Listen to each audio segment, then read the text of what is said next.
everybody. My name's Andrea Miller, and I'm a registered dietitian and certified diabetes educator here at Community Hospitals and Wellness Centers in Bryan. I'd like to welcome our live audience and viewers at home to Live It, the Other Red Meat.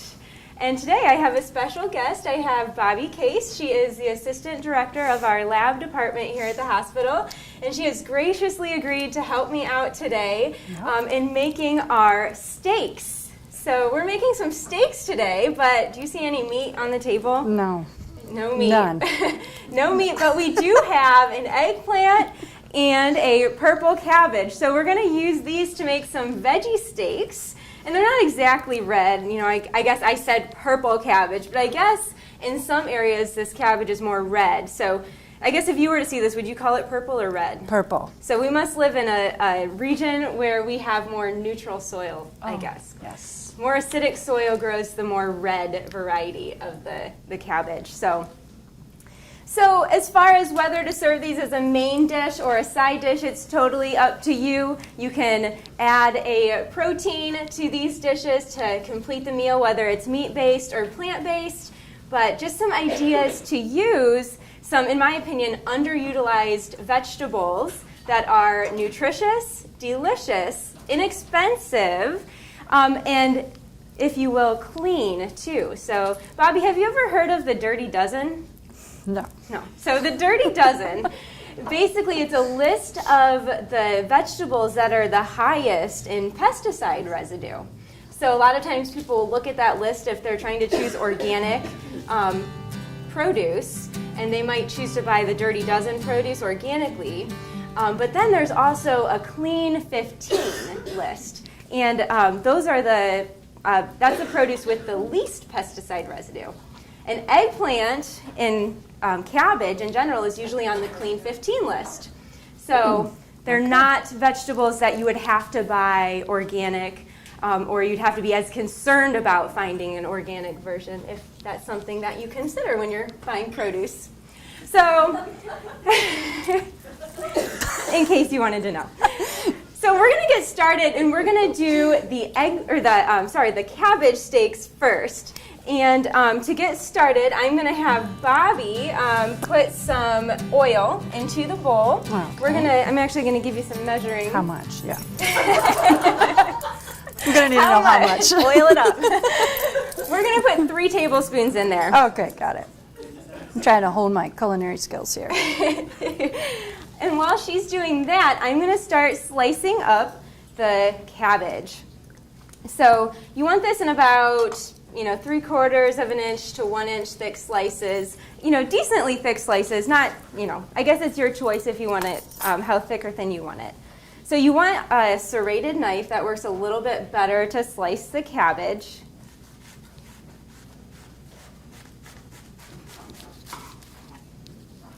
So I just put like the base of the cabbage down on the cutting board to make it a little bit more stable, and then you just kind of use a sawing action and go ahead and cut it.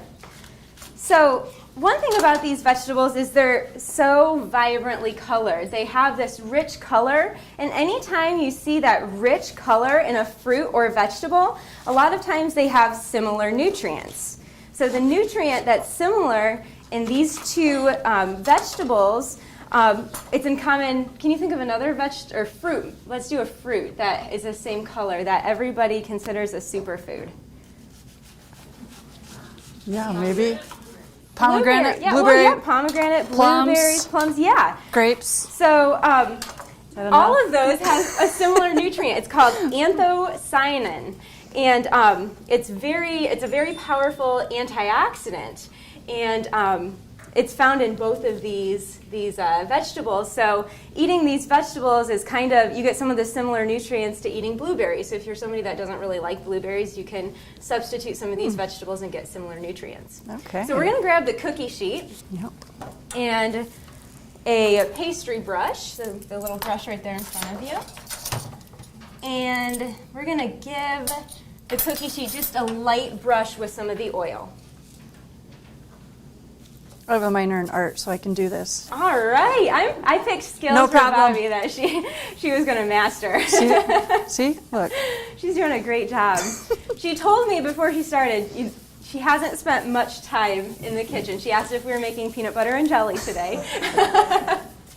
So unfortunately, no peanut butter and jelly, but we're going to expand her skills, and she's already doing a great job at Okay, we're ready to rock. That's perfect. Looks great. So you just want to do that to prevent it from sticking. You could also just go ahead and put, spray it with like a cooking spray or something like that. But you already have the oil out, so why not just brush it with that?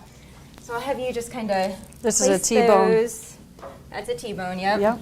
We'll just place those on. Okay. And then we're going to finish up our glaze.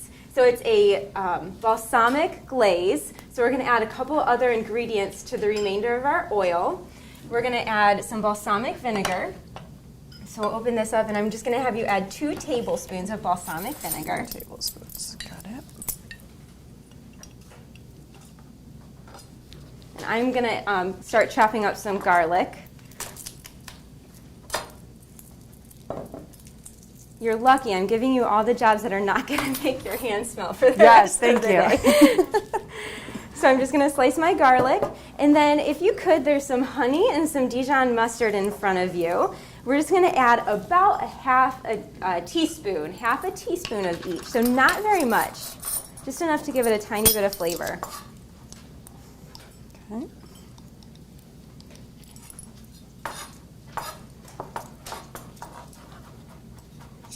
So I want my garlic to be pretty fine here because we just want to brush it over the cabbage steaks, and you don't really want to bite into a huge chunk of garlic.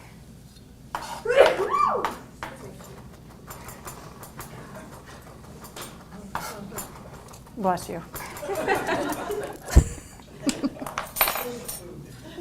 Yeah. Didn't get over here, did it? Okay. All right, so I'm just going to brush that in there. Okay, so then I'm just going to have you whisk our glaze. Wonderful. She's doing an amazing job. Looks good.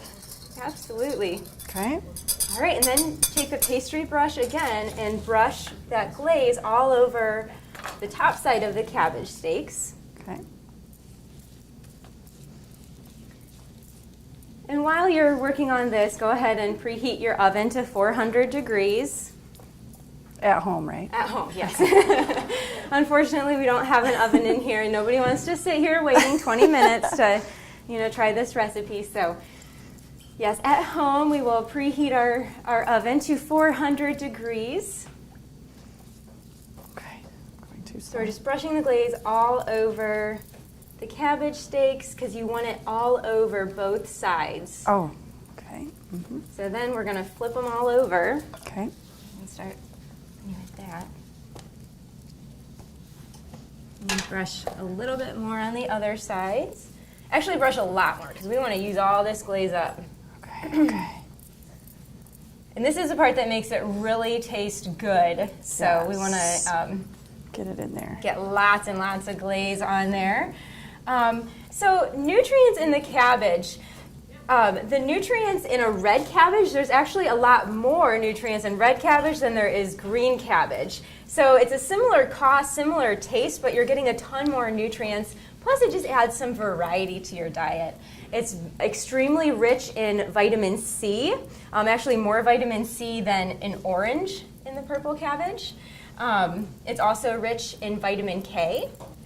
So those are a couple of the nutrients that are rich in the cabbage. And also vitamin A is found in the cabbage. Okay. So once you have all that beautiful, flavorful glaze on your cabbage, you pop it in the oven for about 20 minutes until it starts to look kind of brown around the edges and it's kind of crisp, tender. However long you like to cook it, but around 20 minutes. Sometimes if I see some of the smaller pieces getting a little bit more done before the bigger pieces, I'll just take those out of the oven and keep cooking the larger pieces. So an excellent cabbage steak recipe. You can try that glaze on some different vegetables as well, such as cauliflower. You can cut the cauliflower similar to how I did the cabbage and put the glaze on that for a variation of this recipe. or a green cabbage. You could use a green cabbage for this recipe as well. Or if you don't like the glaze, you could also just brush it with olive oil and sprinkle a little salt and pepper on it for another type of cabbage steak to serve as a side dish with your meals. So let's get started with our eggplant. So this is the moment we have all been waiting for. It's true. A couple times prepping for today, I've run across Bobby and she said to me, I've never even held an eggplant. I didn't even know you could plant an egg. I didn't even know that. So we're going to cross this off our bucket list right now. Okay. Bobby's holding really an eggplant weird. for the very first time. What do you think about the eggplant? It's really weird. And that's probably what a lot of people think about eggplant, because most of the people I talk to when they think about eggplant, they're like, well, number one, I don't like eggplant. It's really bitter. I don't know what to do with it. The only way I've ever had it is like fried or an eggplant parmesan. So that's how we kind of think about eggplant. It's just kind of this vegetable that nobody knows what to do with, and it's kind of spongy and maybe a little bit bitter. So how to use an eggplant. First of all, how to pick an eggplant.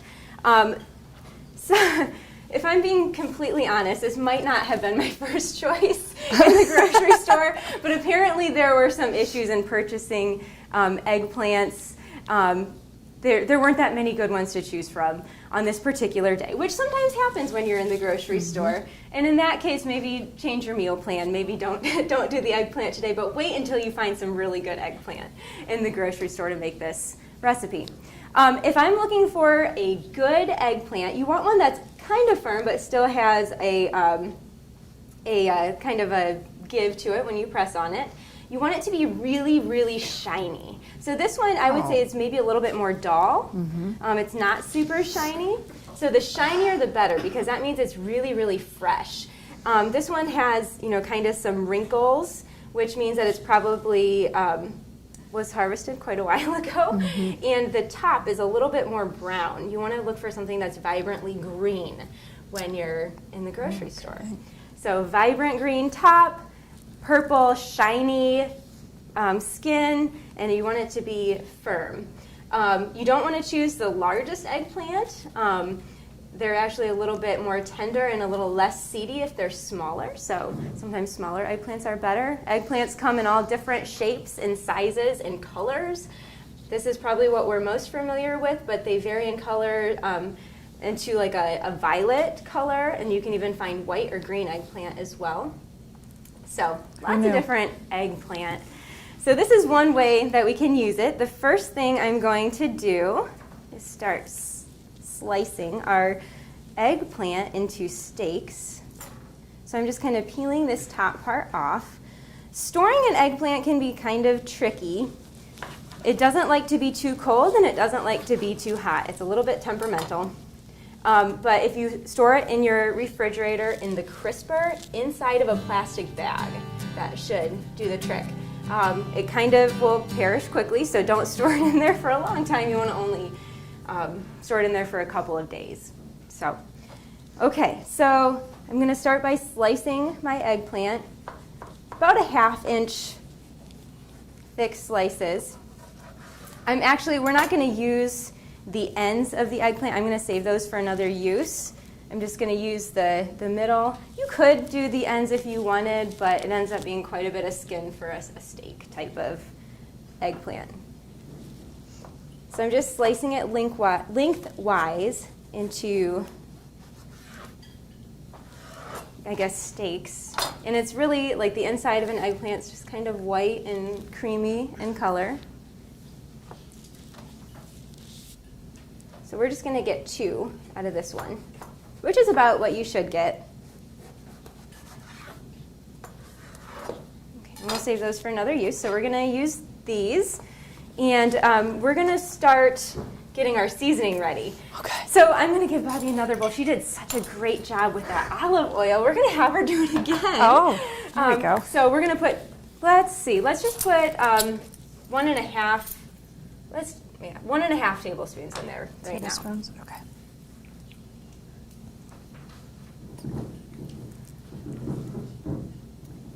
Perfect. Got it. And then we're gonna take the brush and we're gonna first brush our grill pan. And brush it pretty liberally so that it doesn't Okay. stick. How's that? Good? Perfect. Looks great. And then we're going to, I'm gonna give you these. Okay. We're gonna brush both sides of our eggplant with olive oil.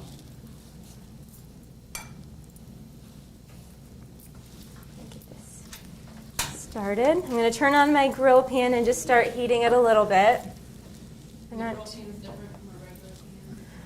So the grill pan has the ridges in it, just like you would find on a grill. You could also use your outdoor grill. So this would be fun instead of grilling out steaks or burgers or hot dogs this summer to grill, get some eggplant and grill that outside. Actually, summertime is a great time in Northwest Ohio to buy eggplant because you can get it fresh and local. In fact, it's one of my favorite things to grow in my garden. You can grow it pretty easily. So we have our eggplant, and now we're going to put some seasoning on it. So we're going to use paprika, salt, and pepper. So I'm going to have Bobby take the bowl of paprika, and I'm going to give you some clean measuring spoons, maybe. I have them. Okay, It's never this. mind. Here, I'll clean this one up. So, and actually we won't need that one. So we're going to use a 1/4 teaspoon of salt. So we're going to just put a 1/4 teaspoon of salt in with the bowl of paprika. Okay. Looks good. And then a 1/2 teaspoon of the pepper.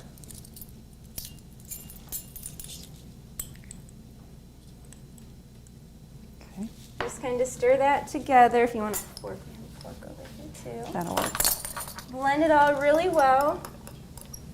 So pretty simple ingredients. I like to use smoked paprika when I'm doing this recipe because it gives it a nice smoky, almost like a grill flavor.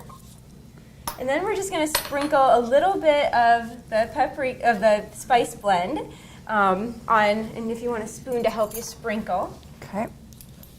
on both of the eggplants, and we're going to do both sides of it actually. So, and if you need to use your fingers to kind of massage some of the spice, you do massages.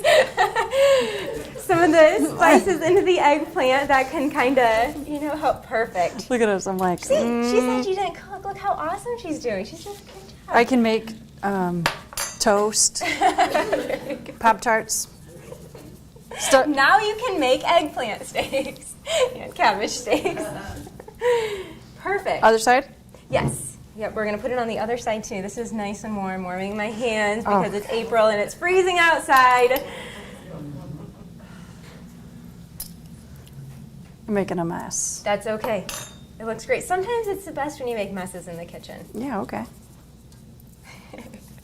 So it turns out kind of a nice red color, your other red meat. So we're making there we go. we're making our eggplant a little bit red with the paprika. Okay. And then we're going to just place those on our grill. Perfect. Okay. We're going to let those start to cook. And then when one side starts to get some grill marks on it, we're going to turn it over and cook the other side. Now this would be boring kind of as is, so we're going to spice it up a little bit, and we're going to make an olive and sun-dried tomato mixture to put on our eggplant steaks that really, puts it over the top, really makes it delicious. So the olives are going to give it a really salty, briny flavor, so you won't miss your meat. If you're planning this as a meatless Monday or vegetarian meal, you're not going to miss the meat. It's amazing. Maybe some of you will, but. So we're going to start. We have 1/3 cup of sun-dried tomatoes, and I believe these are oil-packed. And generally, I'd recommend doing the oil-packed. If you use the the actual sun-dried tomatoes that are dried, I would probably go with maybe add a little bit more oil to the recipe. So we have 1/3 cup, and we're putting it into a mini food processor. If you don't have a mini food processor, you could always just use a good old knife and chop everything up real fine. And then we have 1/4 cup of a green olive, and 1/4 cup of a Kalamata olive, or a darker olive.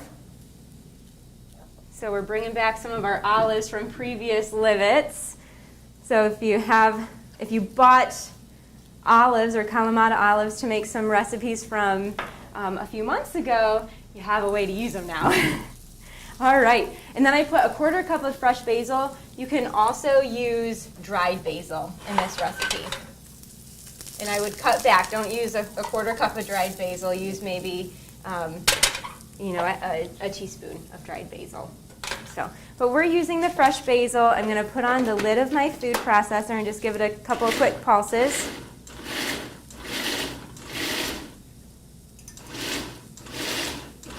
I'm keeping an eye on our eggplant here. This is actually a fairly common topping. I'm not sure what part of the country it's popular in at this particular moment, but it's called a tapenade. And Tapenade for the topping. Tapenade. Put a topping on. Yes, for the topping. Put yes. topping on, guys. That's right. Put a topping on. Put a topping on. There you go. That's right. So, let's see, where's our bowl? I'm going to get the original bowl that you put the olive oil in. Okay. And I'll just have you scrape that into Oh, yeah, okay. the bowl with the olive oil. I'm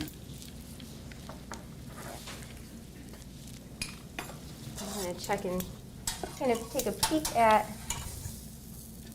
Perfect. It has beautiful grill marks on it. It's probably from the olive oil that I put on there. Yes, it's exactly from the olive oil that you put on there. You did a great job applying olive oil.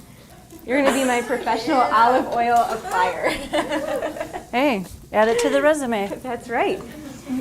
Okay, and then we have some red wine vinegar. So we're going to add 2 tablespoons of red wine vinegar to our In here? olive and sun-dried tomato mixture. Yep, You said tablespoons? 2 tablespoons, yeah.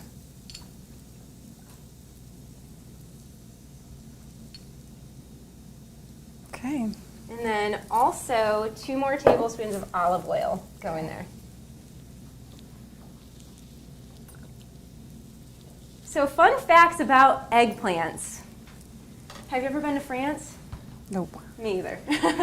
We should go Someday. We should. to look up eggplant. Yes. Well, do you know what Facts. eggplant is called in France and in other parts of the world? No. Aubergine. Aubergine. Somebody knew. Sure, Aubergine. you world traveler. Yes.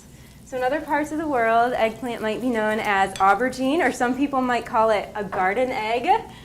Oh, Yeah. mhm. You can plant an egg. You can plant an egg in your garden. Yeah.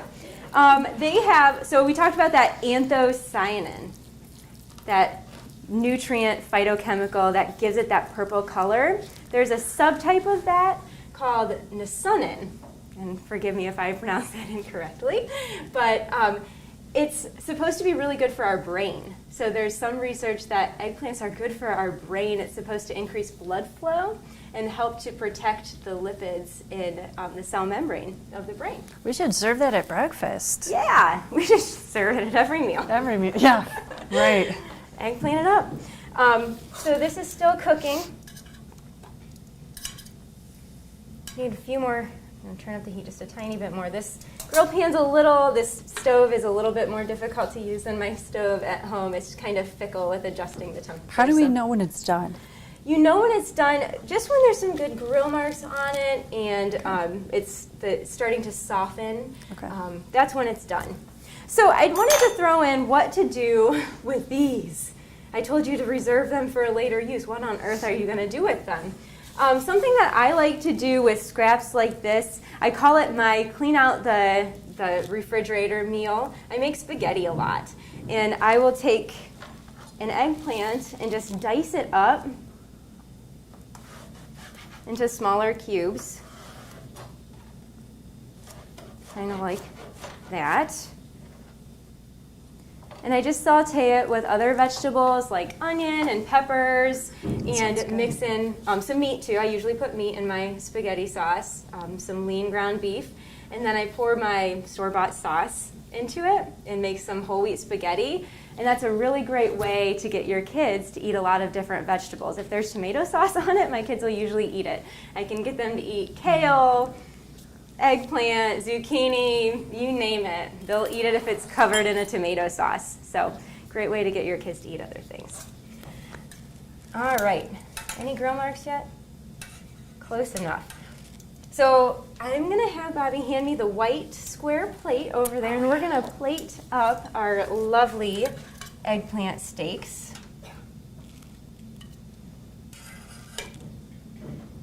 I'm gonna turn it that way. I could have turned the plate for you.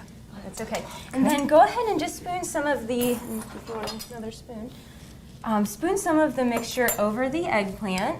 You can add as much or as little as you like, but I tend to go on the a little bit less side because it does tend to get pretty salty with those olives in it. So I was going to load it up. all right, we'll load it up. If you like salt, then you'll I like it. Yeah.